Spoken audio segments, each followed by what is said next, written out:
Good afternoon. I think we'll get started so that we have plenty of time for Q&A and discussion.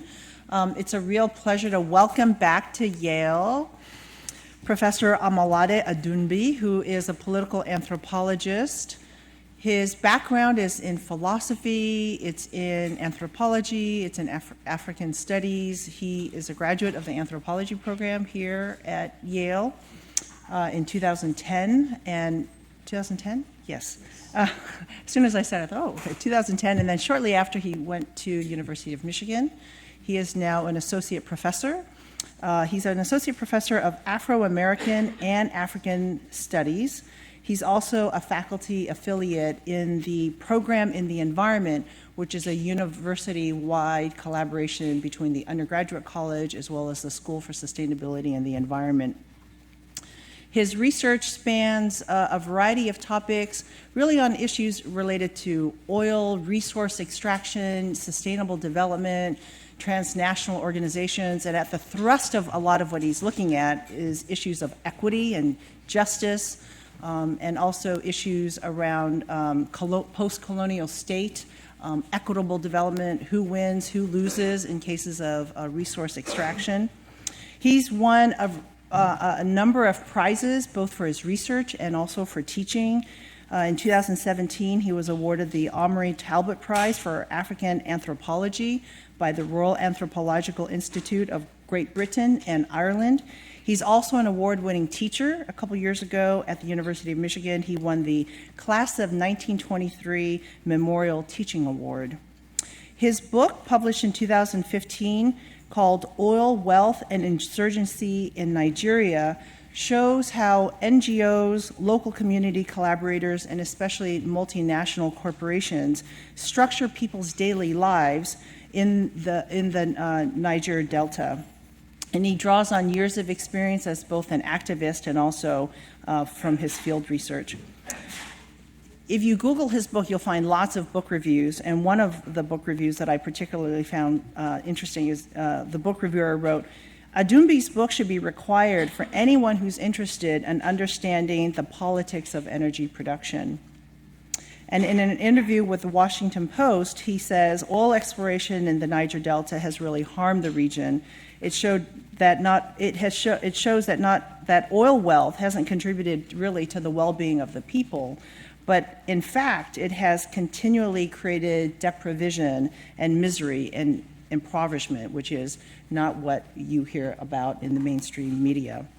Recently, he's been doing preliminary research in Nigeria to look at the role of China in oil extraction and resource extraction in Nigeria and in Africa at large. So I'm going to end it here and hand it over to Lade. Please join me in welcoming Lade. Oh, I don't know what's happening.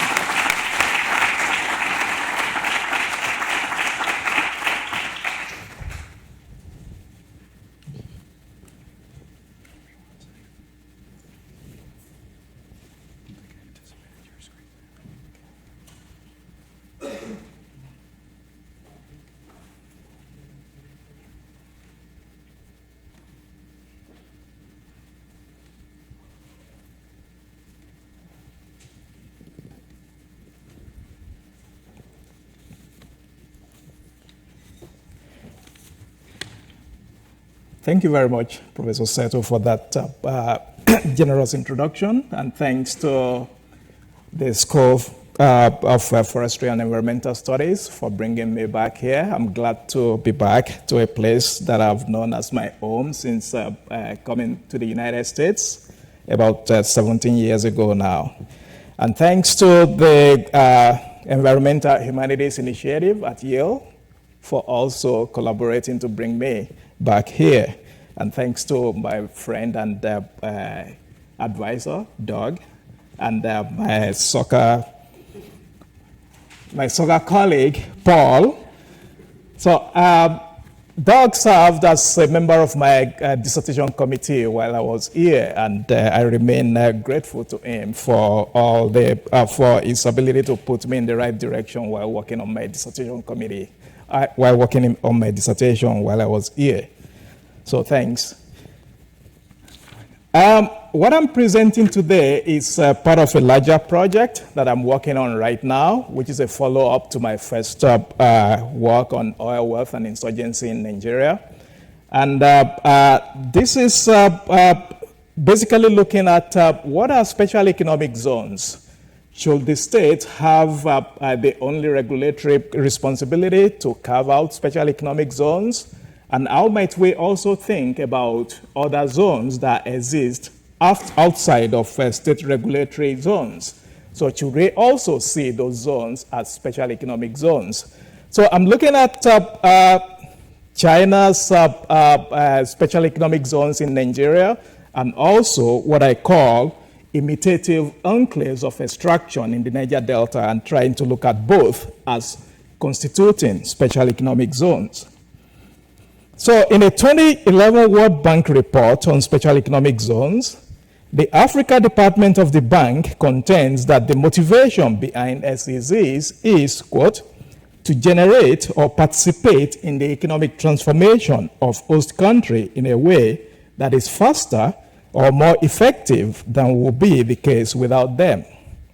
The same report goes on to suggest that policy goals for an SEZ include attracting foreign direct investment, serving as pressure valves to alleviate large-scale unemployment, supporting wider economic reform strategy, and serving as experimental laboratories for the application of new policies and approaches. Thus, in the last 2 decades, there has been an exponential increase in the number of countries setting up SEZs as especially delimited areas within an economy that function with administrative, regulatory, and often fiscal regimes that are different and typically more liberal than those of the domestic economy.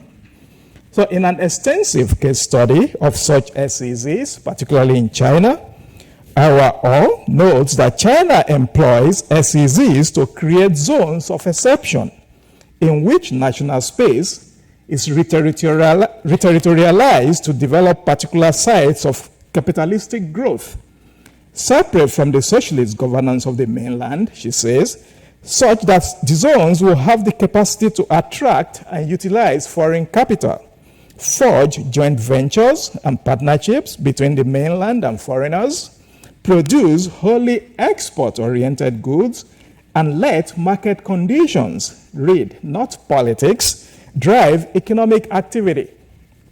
So to her, SEZs are zones of exception where the sovereignty of the state and freedom of the citizens could become very tenuous.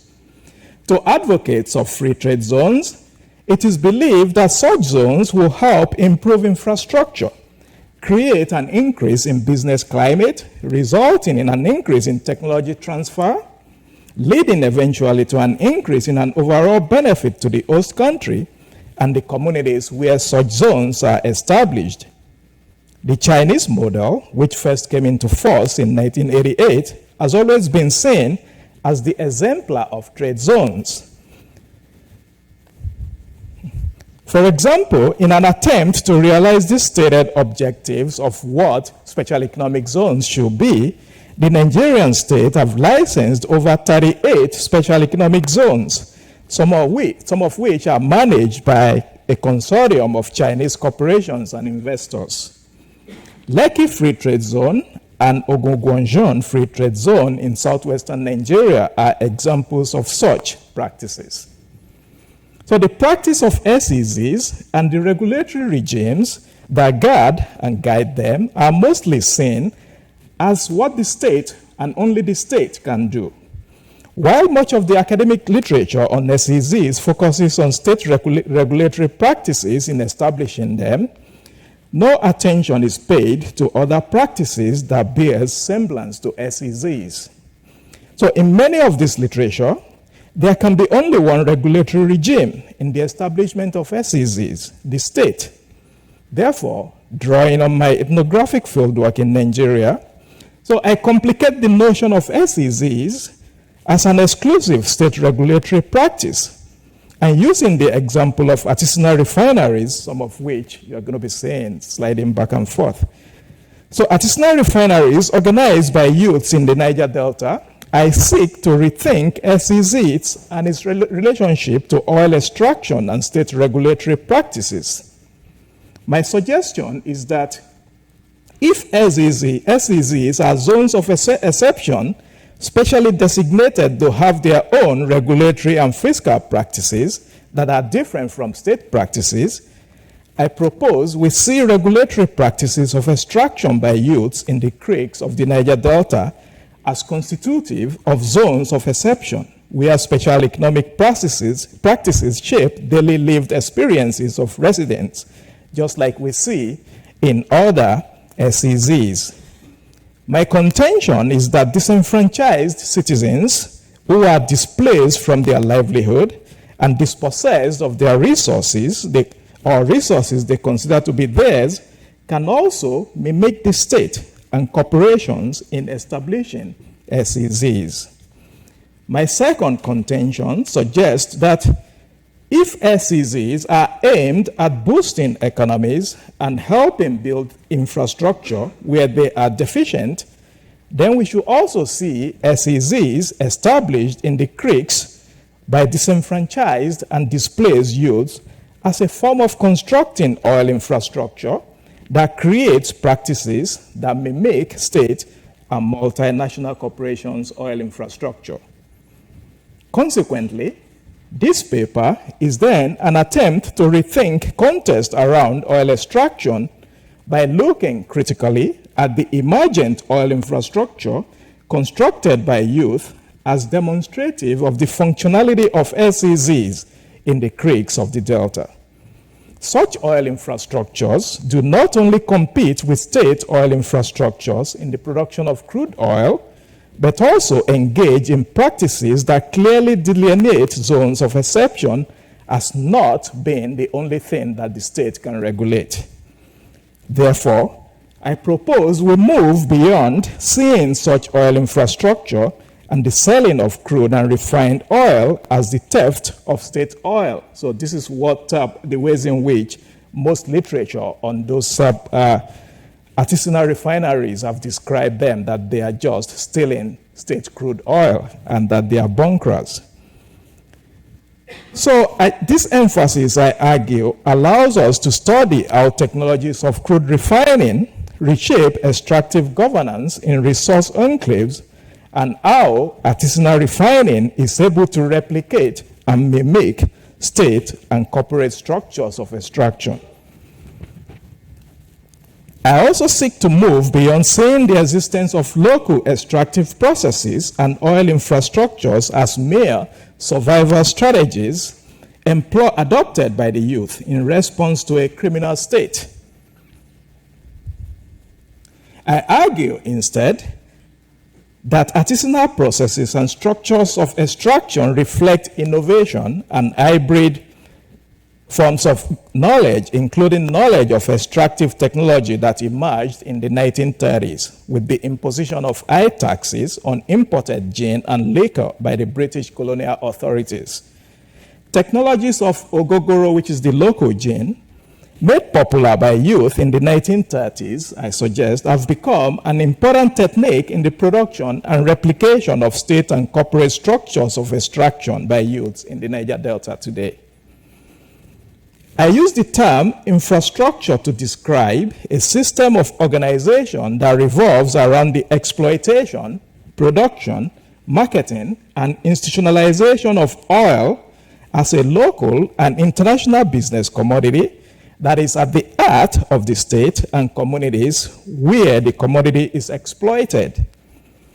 In conceptualizing infrastructure this way, I move beyond physical infrastructure to see oil infrastructure as a superstructure that facilitates the production, organization, and management of this commodity and its benefits by various actors within and outside the nation state. So infrastructure, therefore, has resonance with what Chalfin describes as, quote, a focal point from which to track day-to-day practices, experiments, improvisations, and replications, along with the tacit forms of consent and coercion that frame them. Thus, oil is the fabric that can weld and disrupt. At the same time, it organizes, builds relationships that structure daily practices by actors who engage in managing, organizing, and using oil. As the lifeblood of a nation state and the communities where it is exploited, oil shifts from being mere black crude into a valued commodity whose importance is shaped by its capacity to build relationships and to transform individual lives and the life of a state. Oil does not only have capacity to build relationships, but also has the ability to shape environmental practices in spaces that I call imitative enclaves of extraction. Imitative enclaves of extraction are established by youths as spaces of economic activities that engage in resource extraction practices. Aided by knowledge of local technologies, for example, knowledge about the construction of boats and canoes, and knowledge about refining techniques, Niger Delta youths are engaging in practices of managing, operating, and extracting oil in ways that mimic the state and their corporate partners. As an informant told me, quote, "We know the youth who operate the refineries. For many years, the corporations will come and take our oil without giving back, and the state will support them. When the youth came and told us they can help us enjoy some of our oil, the entire community rallied around and threw their support behind them." Many informants corroborated this, and when asked about their perception of what the youth are doing, many will respond thus: "The youth are not thieves, they are not rogues. It is the state and the corporations that are thieves and rogues. Who cares about the state and corporation anyway? As far as we are concerned, the youth are our sons, and they are doing the right thing for us." Making reference to the youth as our sons reifies the relation of kinship between the youth and community members who see what the youth do as a benefit to the entire community. By operating these technologies of extraction, the youth insert themselves at the heart of the communities such that relationships developed with members of the communities alter forms of governance to reshape lives and frame everyday practices. Today, there are over 2,000 artisanal refineries operated by youths in the Niger Delta. Many of the spaces where the refineries are located are carefully crafted and demarcated by the youths as an economic zones of extraction. Beginning in the summer of 2015, and more recently in the summer of 2018, I conducted an ethnographic research into how spaces of value are crafted and turned into special economic zones in the creeks. One of the most prominent of such economic zones of value is in the suburb of Yenagoa, the capital of Bayelsa State. Bayelsa is one of the states rich in oil in Nigeria and home to Oloibiri, where the first commercial oil well was dug in 1956. In the summer of 2018, I spent time with many of the youths who operate some of the refineries in the area in order to understand how spaces of value are crafted and turned into economic zones. One of such economic zones is in the creeks of Okake, close to Otuasega in the Egbelebiri area of Ogbea local government in Bayelsa. Okake is about 10 miles from the city of Yenagoa. On a hot and humid afternoon in July of 2018, I visited the creek where there are about 47 such refineries. As we approached the main entrance to the town, two men who were later introduced to me as members of a youth group that operates as the custodial of the community and liaison between the Council of Chiefs and refinery operators, welcomed me to the community. The Okake community works in concert with the refiners through a youth network that operates as one of the layers of governance within the community.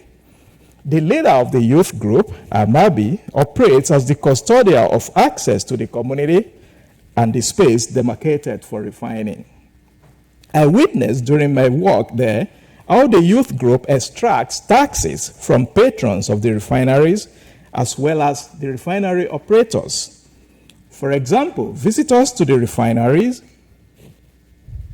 visitors to the zones pay the equivalent of about $6 as entrance fees to the zone.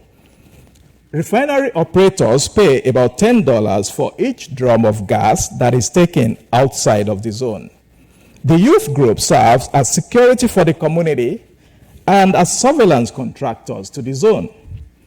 As visitors or patrons enter the zone, members of the security team would lead them through a bush path to the bank of the creek, where a canoe will convey them to the refinery site.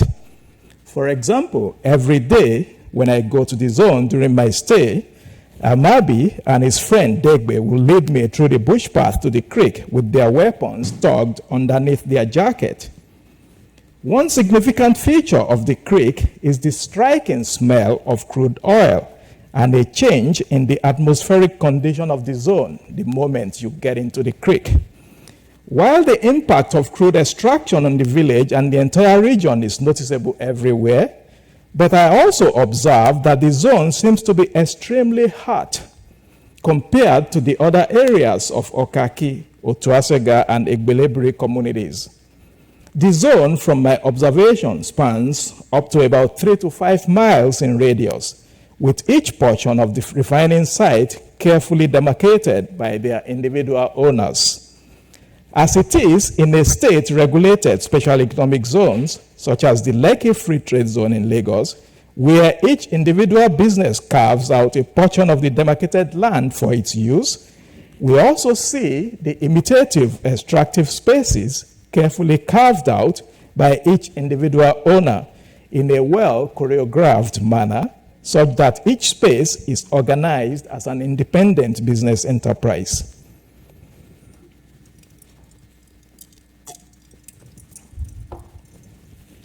Each of the 47 refining sites at this particular location is referred to as the camp, while the entire zone itself is known as Bofire Village. And the name Bofire Village came about because when they dump the crude into the cooking pot, it makes this loud noise, Bo, and everybody started calling it Bofire. So when they carved out that space, they named it Bofire Village. Each camp also has a dump, which is made up of a collection of tanks where the refining takes place. The dump is a reference to how crude oil is supposedly dumped into the tank for refining. There are a few tanks that make up a refinery, hence names that distinguish each tank from the other based on its functions. For example, the tank where the crude is dumped is known as the cooking pot. Informants often describe to me how the Bofire village is considered to be a zone where they earn a living. For example, during one of my visits, a refinery operator proudly announced as we disembarked from the canoe that took us to the creek where the zone is located, quote, "Welcome to our refinery where we refine our crude oil for sale." Welcoming me to our refinery, the operator reiterated the notion that crude oil does not belong to the Nigerian state, but to him and his community. As I sat down with him and other youth for an interview, he marveled at the infrastructure built by his team for the refinery. The building of oil infrastructure and crafting of a space of value using local knowledge is an excellent signification of how innovation drives the practice of extraction in the oil fields of the Delta. These technologies include the construction of boats from wood, makeshift refineries made from corrugated iron sheet, and fabricated pans, as well as pipes and drums. Local welders, carpenters, and masons are instrumental to the construction of the infrastructure. Materials are sourced from within the community and nearby cities such as Port Harcourt and Yenagoa. Welders convert metal into pipes that are connected to tanks where oil is refined. Carpenters construct the boats that are used in transporting drums of crude to the dump site. The design of the dump is such that 3 big tanks are stationed close to each other, while a 4th tank is located a few distance from across the 3 tanks. The 4th tank serves as the cooking pot with a pipe atop that serves as the gas flaring pipe. As many informants described to me, the functionality of the local technology of extraction involves 4 intertwined sites: the dump, the point, security, and the market. The dump is the refining site, which are mainly owned by individuals. The point is where the crude is obtained through a process called tapping. Security is the protection of both the dump and the point, while the market is used in describing the process of negotiating sales with potential buyers for wholesale or retail. The dump is the highest employer of labor, since you need between 8 and 10 people working different shifts. Hence, each dump may have up to 15 to 25 workers, depending on the quantity of gasoline that is produced. The dump operates 3 times a week, with 1 day reserved for maintenance. Refining takes place at night, and during the process of refining, the creeks appear to be lit up from afar. And this process is similar to when a corporation's extraction activities flare gas into the atmosphere. Hence, the youth will say that their refining process is similar to those of the oil corporations. 2 important tropes in understanding the functionality of these zones is the connection between the point and the camp. The youth access crude oil at the point through a practice known as tapping. Tapping denotes the process of perforating existing oil pipelines to access the oil. This is where the job of a welder becomes important to the extraction process. Many of the welders who helped in building tanks and pipes for the refining process are previous contract staff or employees of corporations such as Shell and Chevron. The skills acquired by local welders in helping corporations build and manage pipelines have become important tools used in tapping oil. Crude is tapped from the pipelines at night, and speedboats are used to transport the tapped crude to the zones where it is refined. The process is easy, as one informant described to me. We open the pipes with our tools, load the crude into drums, and then cork the pipe back when we are finished. Points are owned by ex-militants. In order to set up a point, operators would dig through the swamps, connect a pumping hose to a perforated pipeline, and bury the hose 10 feet down the swamp and extend for about 20 to 30 meters, where a valve and steel pipe will be inserted.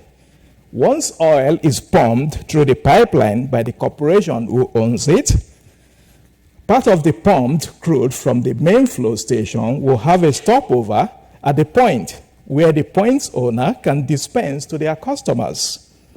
Next are the end users of refined product.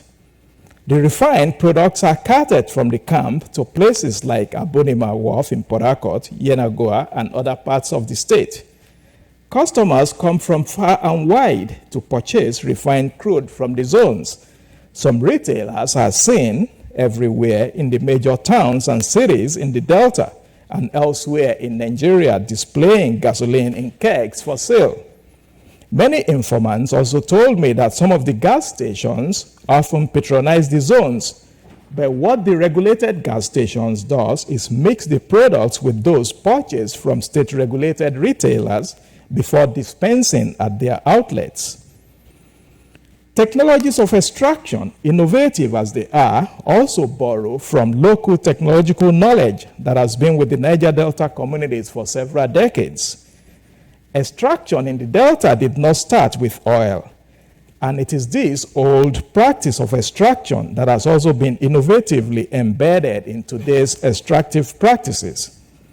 It is the reuse of old technologies of distilling local wine and liquor, which is called ogogoro locally, that helps consolidate today's refining processes. Ogogoro, the local brew, also known as kaikai, and in some places known as craze man in bottle, became popular during the colonial era. In the 1920s, for example, due to general prosperity in that decade, as Ip described, gin imports increased dramatically. But in the depressed economic conditions of the 1930s, when farmers found their export produce selling for unprecedentedly low prices and import liquor priced beyond their reach by high customs duties, ogogoro supplied an immediate want. With the economic depression, the colonial administration saw imported spirits as an opportunity to raise revenue for the colonies and their home government, hence the high tariff on imported products. Brewing local gins, that is ogogoro, started with a guy named Stocky James, a 35-year-old native of Calabar, who learned what the colonial authorities considered to be illicit art of distilling moonshine during his sojourn in the United States. On his return to his native Calabar in 1924, he began distilling gin. James later sold the secrets to others interested in brewing spirits in Calabar and other neighboring towns and villages.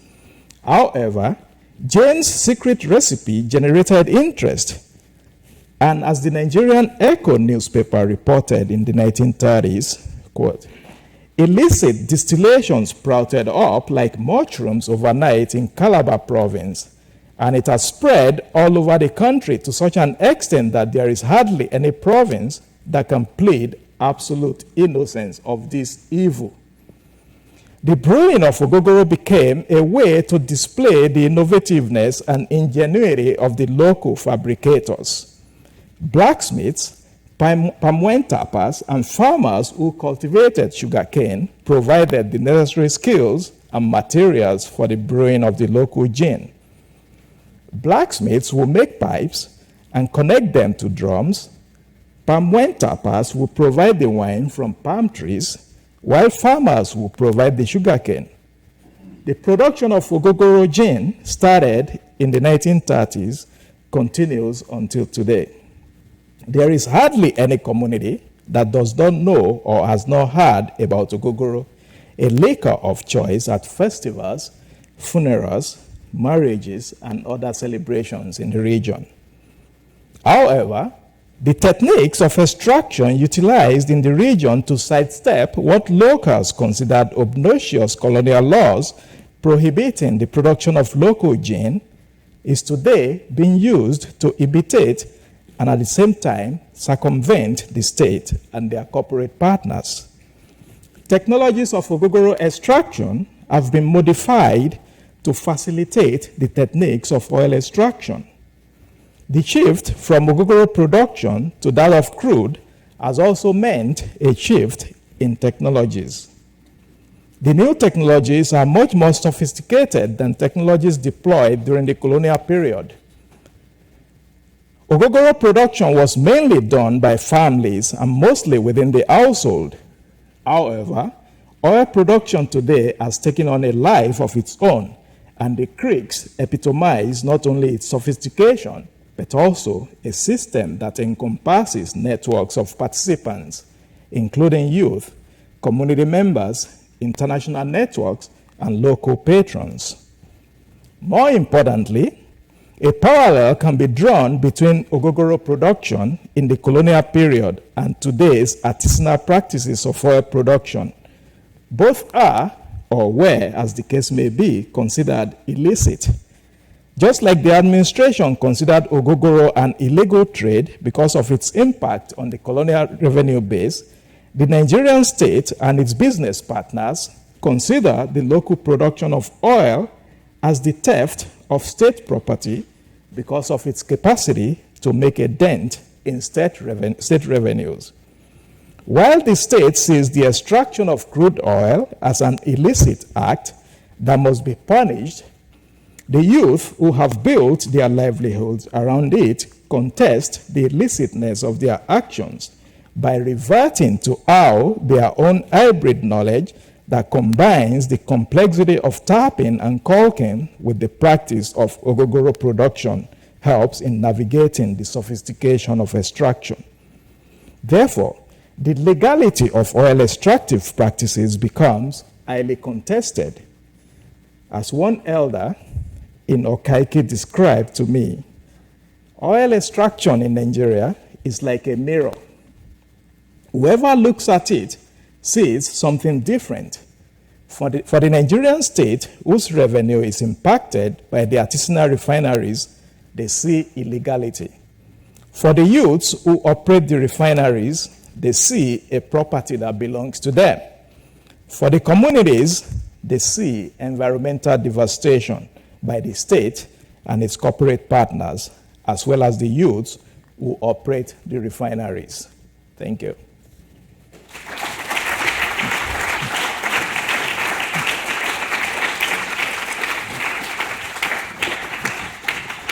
So we have time for questions. We have a couple of microphones.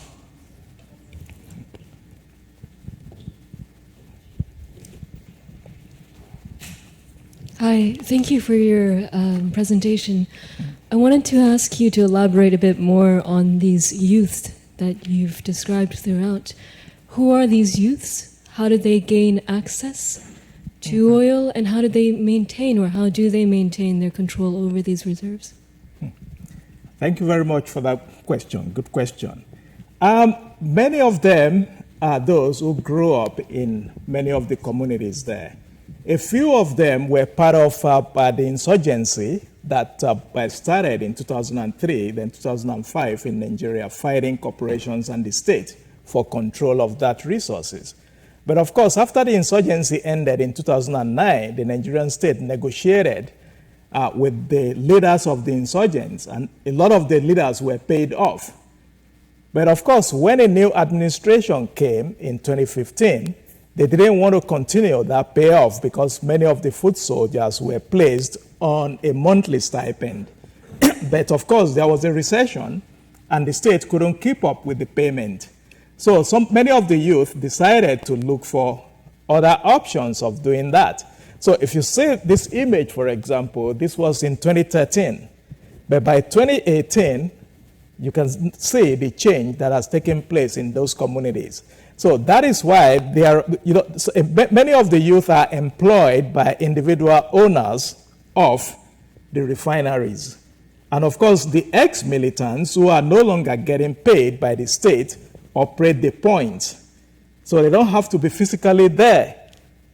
So they already have the point in place. So anytime a refiner wants to get crude for refining, they contact the ex-militant who opens the tap for them, and they get paid for that. So the youth basically are those who are maybe after high school, there was nothing to do, and there is no job.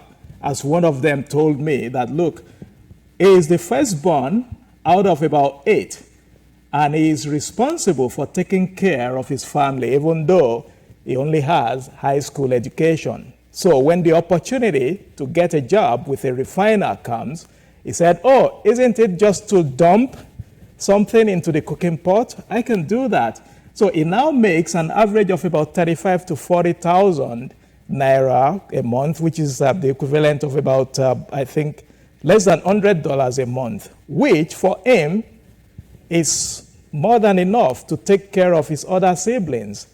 And his ambition is to one day own his own site, because to have a refining site, you need about $10,000 or a little bit over that.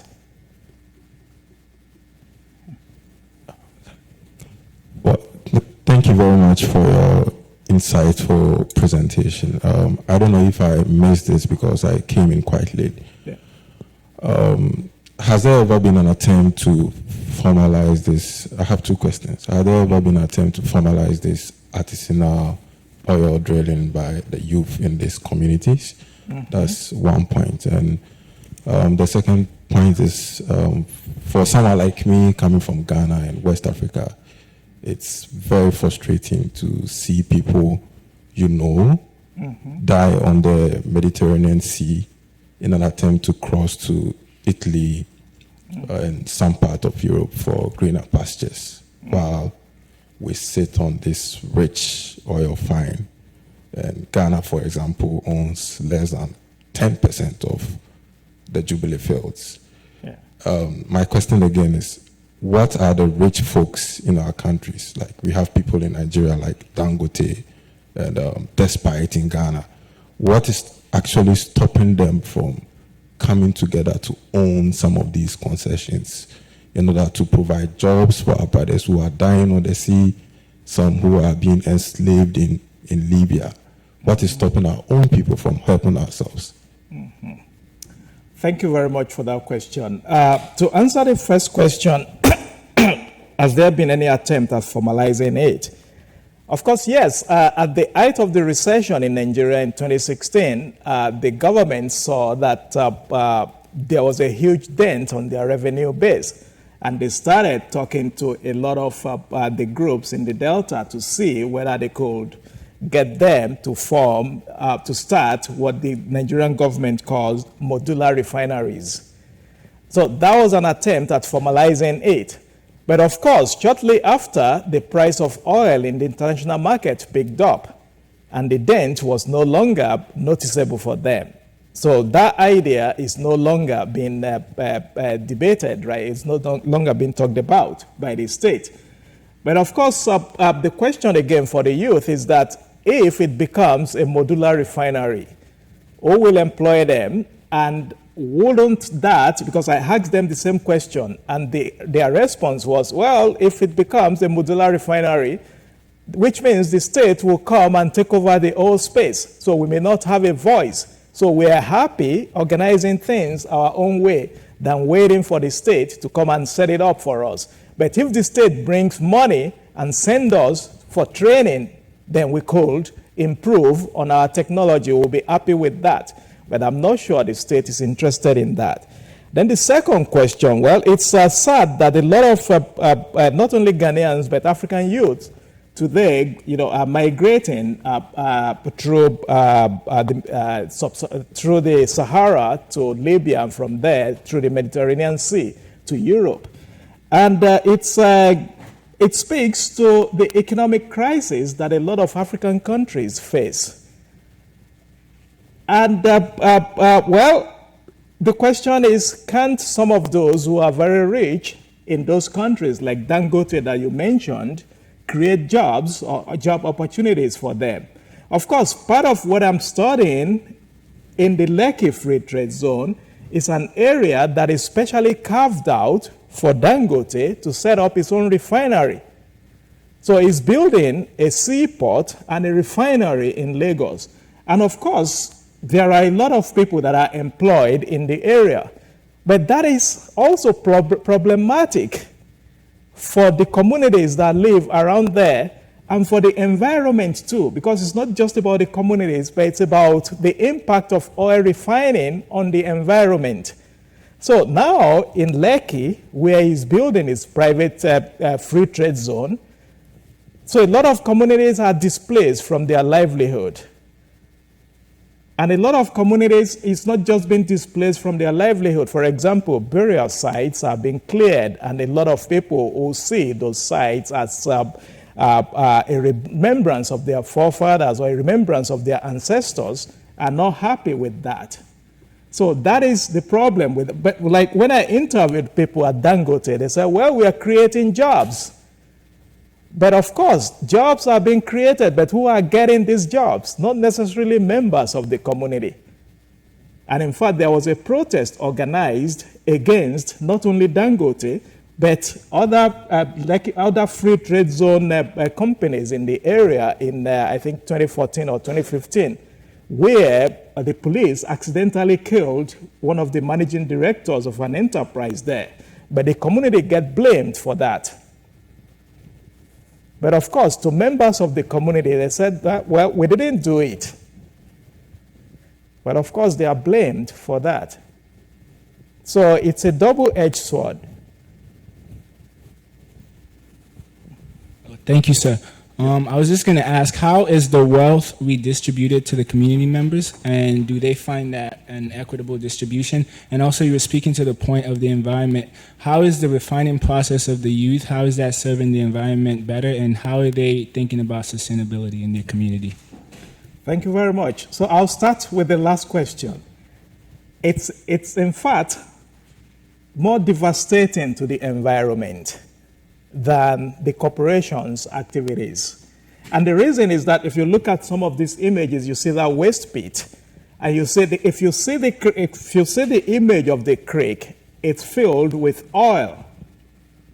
And when I told them that, look, this thing that you are doing is killing the environment, and it's going to be resulting in death of many people around the communities, because this is the stream from where they drink water. So they're basically going to be drinking crude oil. But they said, well, that the corporations are doing worse. But of course, to them, what they are doing is not worse than what the corporations are doing. But both are devastating the environment, which is why I call it imitative enclaves, that they are imitating the corporations and the state, and both are devastating to the environment. But so how does the community benefit? They benefit in a lot of ways. One of which is, the byproduct of refining is kerosene. And kerosene is used for cooking in many of the communities where gas is not available. When I say gas, I mean the gas for cooking, not gasoline. So sometimes these byproducts are given freely to members of the community. And when they get it for free, they use part of it to cook, and they sell part of it in some areas where they are needed. So that is why, to many members of the communities, they see them as our son who are making us benefit from what we own. And the second point is that a lot of community members have also become gasoline retailers. So like some of the pictures that you saw there, people selling gasoline like engine oil or gas. So a lot of them do that, and a lot of them take their product to other communities where the refineries cannot reach. So those are one of the ways in which the community benefit. Then the third point is that the Okaki community, for example, extract taxes in a way. So if you are coming into the community, you see some of the youth, and you have to pay $6, equivalent of $6 entrance fee. And these are sometimes negotiable. You could negotiate that, oh, okay, I can't afford $6. They'll ask you, what are you going there to do? Like when I first got there, winter had just ended, and my complexion was a little, they said, fresh, so they have a way of knowing. So I got there, I said, look, I am just, one of the guys from Yenagoa. I want to set up a refinery. I want to know more about this. But of course, they said I have to pay, and that I have to pay more than that $6. But because I know some of those who are the leaders of the refining business, so they came and said, no, that I am one of them. I should not be charged. But the youths insisted that I have to pay that minimum $6, which I paid. And I had to also buy a lot of local liquor, like ogogoro and stuff, to welcome me back to the community. So each time I go there, I have to do this. But of course, for all other operators, they have to do this each time they go to the community, whether to buy gasoline or to.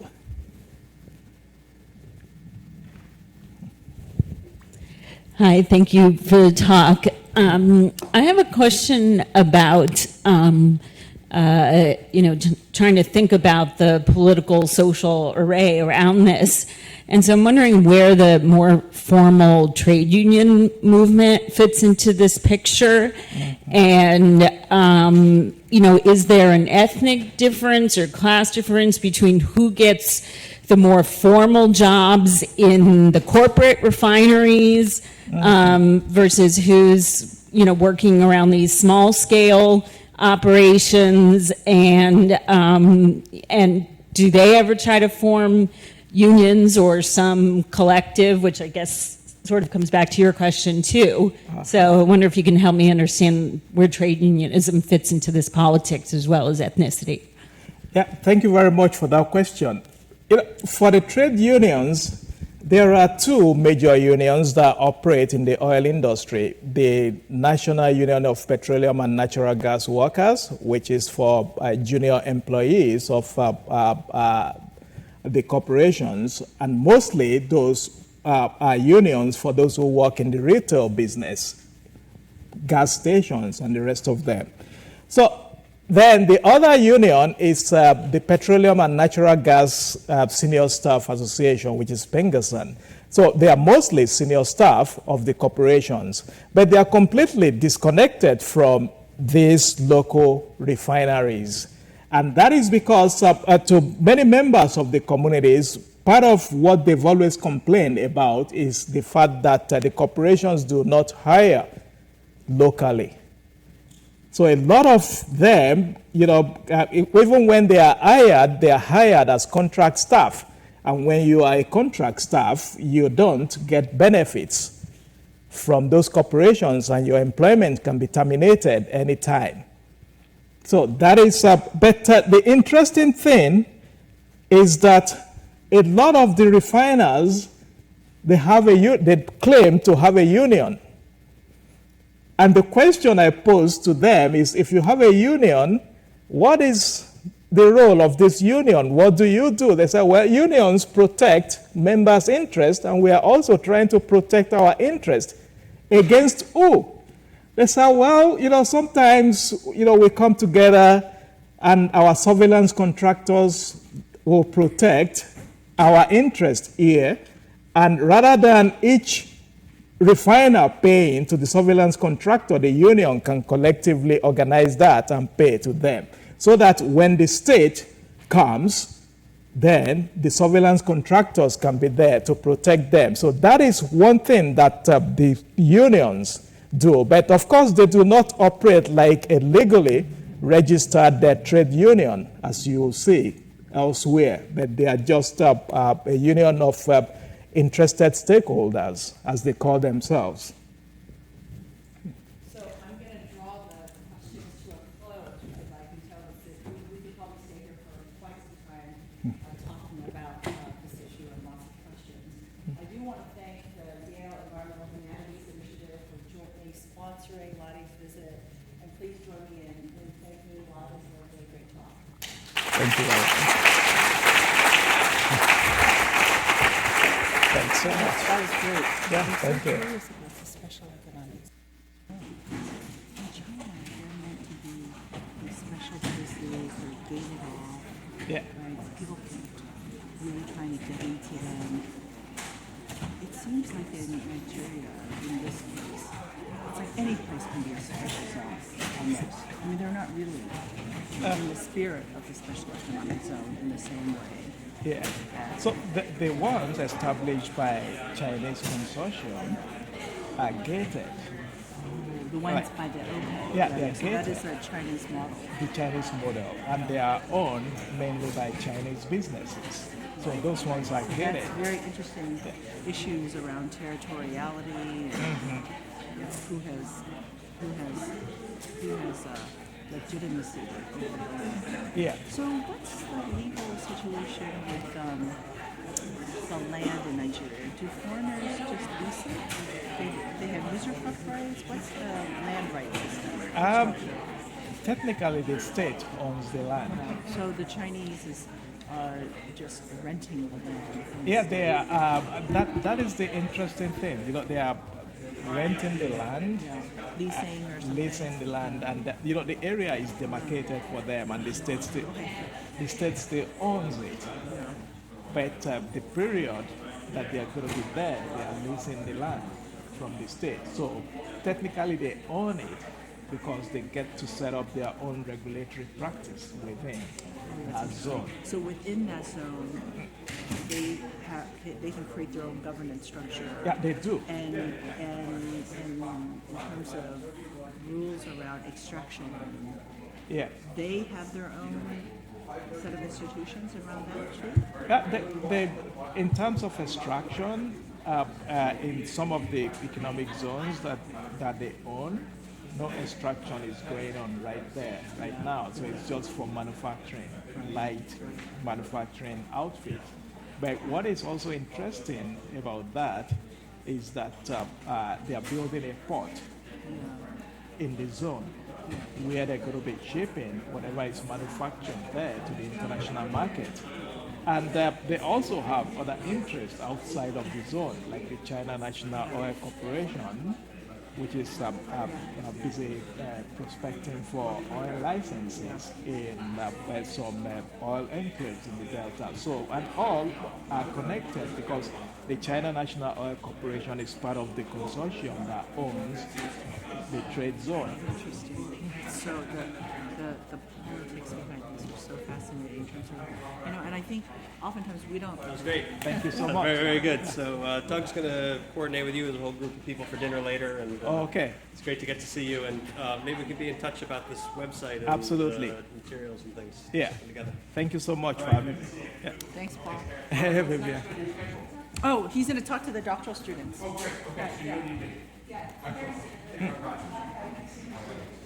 Hey, Vivian.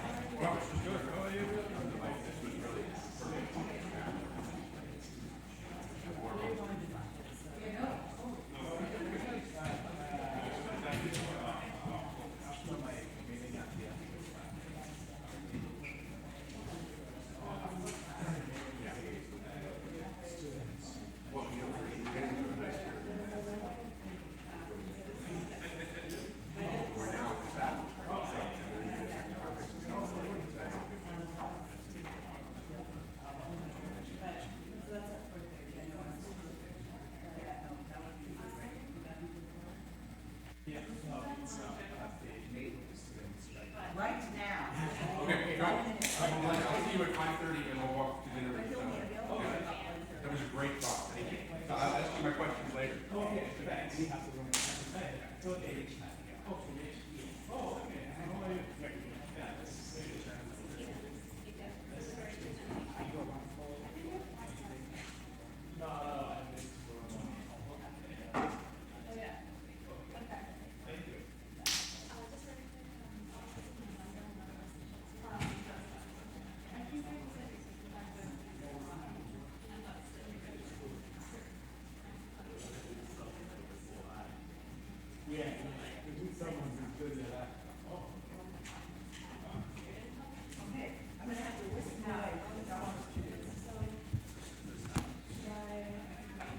Yes.